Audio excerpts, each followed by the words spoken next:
Well, let's take you back to our top story, and that news coming out of Russia that it's about to ban those countries that set price caps against its petroleum products. Thomas O'Donnell is an energy analyst and lecturer at Hertie School of Governance. Joins me now via Skype from Berlin. Mr. Thomas, good to have you with us on the programme. Thanks for your time at very short notice. It seems we've got like a tit-for-tat issue going on here. And this is a response, really, by what the EU and other groups have already done against Russia's petroleum products. Yes, it certainly is. I have to say, to me, this seems like a bit of bravado on Mr. Putin's part. This is quite, experts can argue about how effective the price cap will be, and we can discuss that. But the fact is you have outstanding unity of the entire EU, G7, and so forth, very broadly, on an agreement to very harshly sanction Russian oil. The EU is taking no more oil by sea since the 5th of this month, and by the 5th of February, they won't take any more refined products by sea from Russia. That's a stunning hit to Russia, and now they will enforce this price cap worldwide. Anybody who wants to use any ships insured from the European Union will have to, respect this. And already, I was watching, looking at Bloomberg's latest data a day or two ago, and the shipments from Russia on the European side, the Baltic area, had dropped by 50% in the early part of December when this cap was imposed.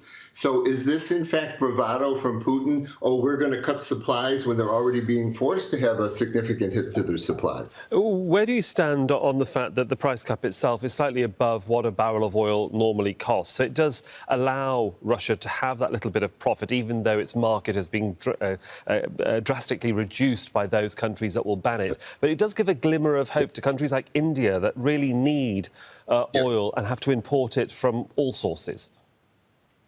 Well, just to be clear, whether you agree with the tactic or not, the EU made a very, as I discussed, a big cut, and the administration is a little bit worried. This is so much of the world's oil that they thought, look, it's important that the oil keeps flowing to countries like India and China, and Turkey is another one that's been taking quite a lot. But let's try to keep the price limited. So that's where this idea of the price cap.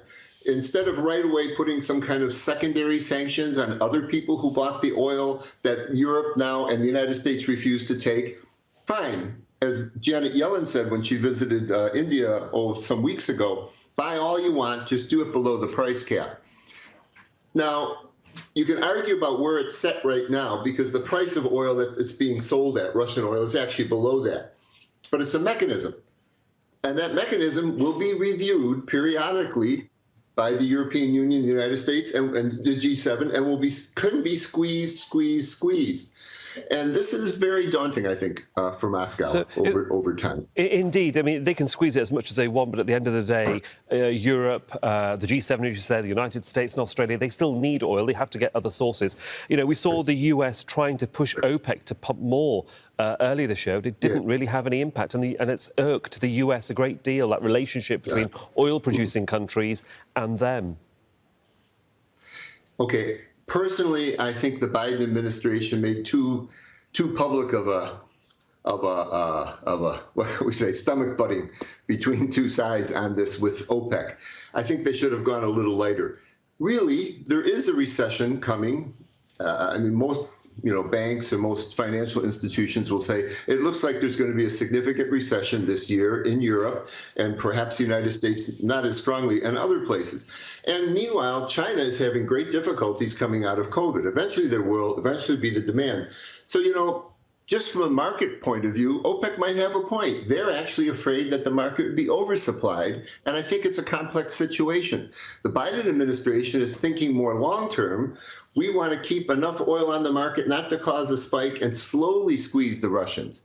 There's no question that in the long run, the West, when the signals are there, the Saudis, the UAE, and the United States can produce so much more oil. In the long run, they can take this market away from Russia. Already the Saudis are moving to take the lost market in Europe. So That's how I look at I it. suppose I'll have to wait and see what happens and what certainly the feedback It's is a bit from of a the chess game. US. It is a very interesting chess game at the moment. And for that moment, we have to leave it. Thomas O'Donnell joining us from Berlin. Thanks very much for your time, sir. Thank you, sir. Good night.